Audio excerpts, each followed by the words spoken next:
بسم اللہ الرحمن الرحیم اعوذ باللہ من الشیطان الرجیم بسم اللہ الرحمن الرحیم صلی اللہ علی رسولہ الکریم وآلہ الاطیبین الاطہرین المعصومین۔ السلام علیکم ورحمۃ اللہ وبرکاتہ۔ طلاب کرام عزیز، کیسے ہیں؟ امید کرتے ہیں آپ خیر و عافیت سے ہوں گے۔ دروس فی علم الاصول حلقہ ثالث کا سبق نمبر 76 آغاز کر رہے ہیں۔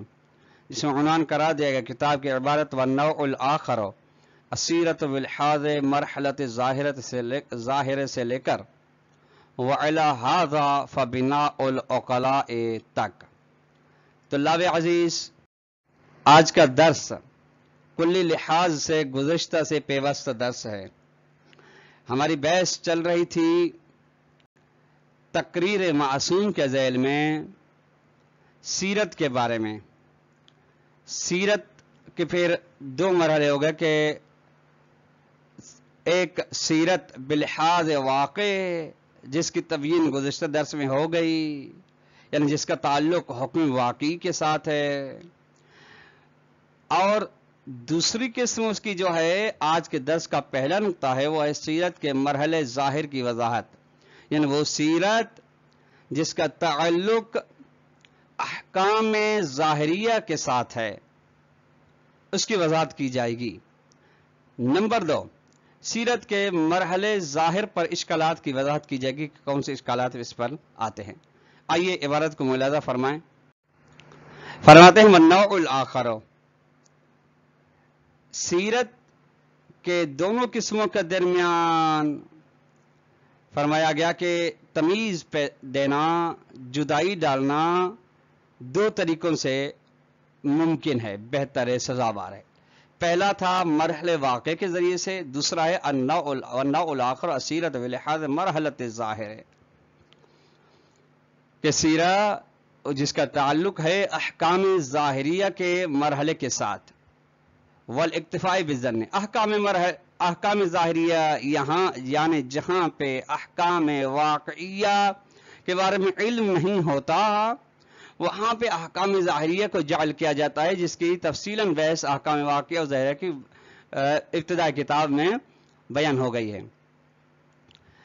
اور اس میں کیا ہوتا ہے؟ ظن پہ اکتفا کیا جاتا ہے، یہ اس کی خصوصیت ہے۔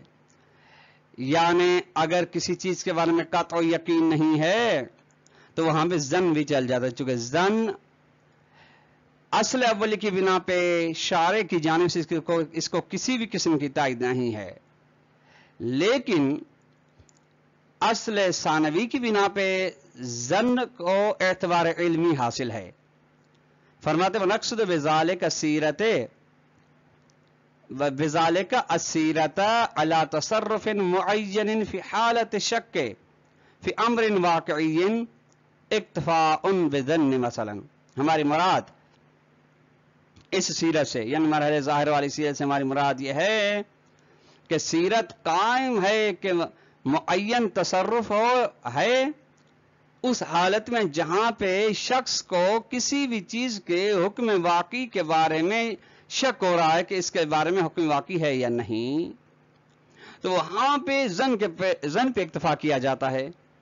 من قبیل سیرت علی الرجوع اللغوی عند شک فی معنی الکلمۃ و اعتماد قولی۔ مثلا جس کی مثال یہ دیتے ہیں کہ سیرت قائم ہے، سیرت عقلاء قائم ہے اس بات پر کہ اگر کسی شخص کو کسی بھی لفظ کی معنی کے بارے میں شک ہے کہ اس لفظ کا معنی کیا ہے، تو اسے یہ پتہ نہیں چلتا، تو اس کے لیے وہ کیا کرتا ہے، پھر جو لغت دان ہے، لغوی شخص ہے، اس کی جانب رجوع کرتا ہے، اور اس پر سیرت عقلاء قائم ہے۔ تمام اگر سیرت عقلاء میں سے کسی کو ضرورت پڑے، کسی کا معنی لفظ کے بارے میں پتہ نہ ہو، تو وہ رجوع کریں گے لغوی کی جانب اور اسی کے قول پر اعتماد کریں گے۔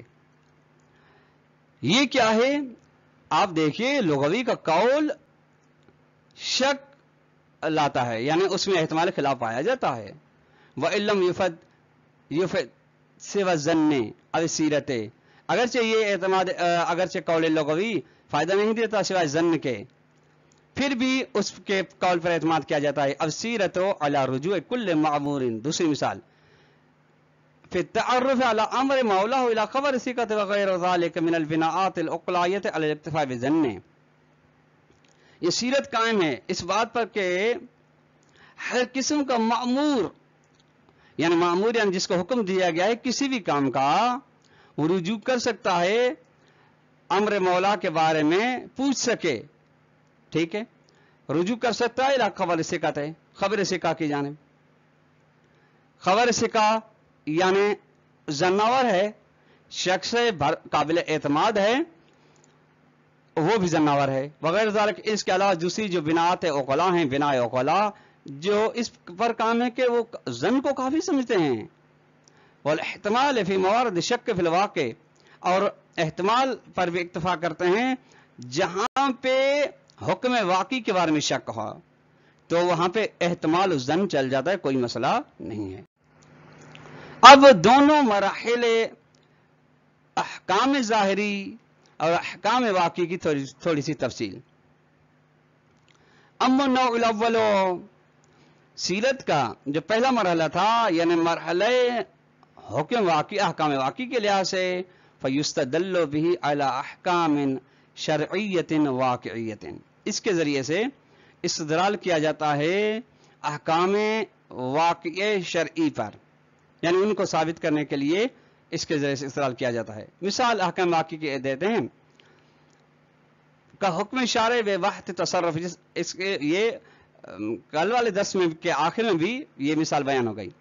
جس طرح کا حکم شارع بے وحت تصرف مال غیر مجرد طیب نفسی، مثلا شارع حکم لگاتا ہے کہ تصرف کرنا جائز ہے مال غیر کو اگر وہ دل میں بالکل راضی ہے آپ کے لیے، اس کے لیے کلامی اجازت کی کوئی ضرورت نہیں.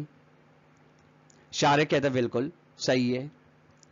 وَبِأَنَّ مَنْ حَاذَ يَمْلِكُ، اور جو بھی حیازت کرتا ہے وہ اسی چیز کا مالک بنتا ہے، البتہ منقولات میں سے کسی کی حیازت کرے تو وہاں کا اس چیز کو بلا ہے فی انتباہ کے ماذا کرنا ہو علیہ، کوئی شک نہیں اس چیز کے صدق کرنے میں جس کو ہم نے اس کے بارے میں ذکر کیا، یعنی وہ اساس عقلی اور اساس استظہاری ہے. سو چونکہ ان الشارع لابد ان یکون له حکم تکلیفی او وضعی فیما یتعلق بذلک التصرف، چونکہ شارع کے لیے ضروری ہے کہ اس کے پاس حکم تکلیفی بھی ہو مکلف کے اوپر یا حکم وضعی بھی ہو ان مقامات میں جہاں پہ حکم تعلق رکھتا ہو اس تصرف کے ساتھ. ٹھیک، فَإِن لَمْ يَكُنْ لَهُ مُطَابِقًا لِمَا يَفْتَرِضُهُ الْعُقَلَاءُ، بس اگر حکم شارع مطابقت نہ رکھتا ہو اس چیز کے ساتھ جس کو عقلاء عالم نے فرض کیا ہے، وَيُجَرُّونَ عَلَيْهِ مَنْ كَانَ من حکم من حکم کان علی المعصوم، معاف کیجیے من حکم کان علی المعصوم یردعهم عن ذلک، اگر مطابق نہ ہو اس فرض کے ساتھ جس کو عقلاء عالم فرض کرتے ہیں اور جاری کریں اس کے اوپر اس چیز کو جو کو حکم لگا اس آدمی کو جو حکم لگاتا ہے تو معصوم پر ضروری کہ اس کو روک لے. بس فسکوت معصوم کا ساکت ہونا اس بارے میں یدل علی الامضاء، تائید امام پر تائید معصوم پر دلالت کرتا ہے. ایک المقام الاول، پہلا مقام کیا ہے؟ التعویل علیہا، علیہ یعنی ہمارا ظن پر اعتماد کرنا، بصدد تحصیل شخص لاغراض شخصیت تکوینیت، اس مقام میں ہے کہ شخص اپنی ذاتی اغراض و مقاصد کو حاصل کرنا چاہتا ہے ان امارت ظنیہ کے ذریعے سے. ٹھیک، مثلا ایک یہ دیکھیے من قبیل ہے، مثلا یہ مثال ان یکون لشخص غرض فی ان یستعمل کلمتا معینتا، یعنی قول لغوی کی مثال دیتے ہیں. مثلا ایک شخص ہے کہ کیا ایک مقصد ہے، وہ اس مقصد میں استعمال کرتا ہے کہ ایک معین کلمے کو اپنی کتاب میں، یعنی ایک لفظ کو استعمال کرنا چاہتا ہے لیکن اس لفظ کی معنی نہیں ہے اس کا پتہ کہ کون سی معنی ہے. فیرجع لغوی فی فہم معنیہا، لغوی سے پوچھتا ہے کہ اس کا معنی کیا ہے، لغوی جو معنی بتائے تو اسی معنی کے مطابق وہ اگر اپنی کتاب کے اندر اس لفظ کو درج کر دیتا ہے، بیان لکھ دیتا ہے، تو قابل اعتماد ہے، اس میں کوئی بھی اشکال نہیں. لیستعمل فی الموضع المناسب ہے، لغوی سے معنی اس کا پوچھتا ہے تاکہ اس کلمے کو استعمال کرے اس کے اپنے مقام مناسب میں. ٹھیک. وَيُكْتَفَى فِي هَذَا الْمَجَالِ بِظَنِّ الْحَاصِلِ مِنْ قَوْلِ لغوی.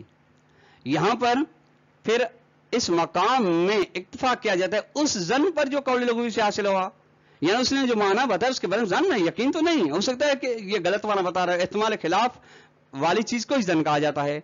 المقام الثانی، دوسرا مقام امارۃ ظنیہ کا یہ کہ التعویل علیہا، امارۃ ظنیہ پر اعتماد کیا جاتا ہے بصدد تحصیل الشخص المأمور لمؤمن امام الامر. امارات ظنیہ پر اعتماد کیا جاتا ہے اس مقام میں جہاں پہ شخص کون سا جس کو حکم دیا گیا ہے، امر کیا گیا ہے، وہ حاصل کرنا چاہتا ہے عامر کے سامنے. او تحصیل شخص العامر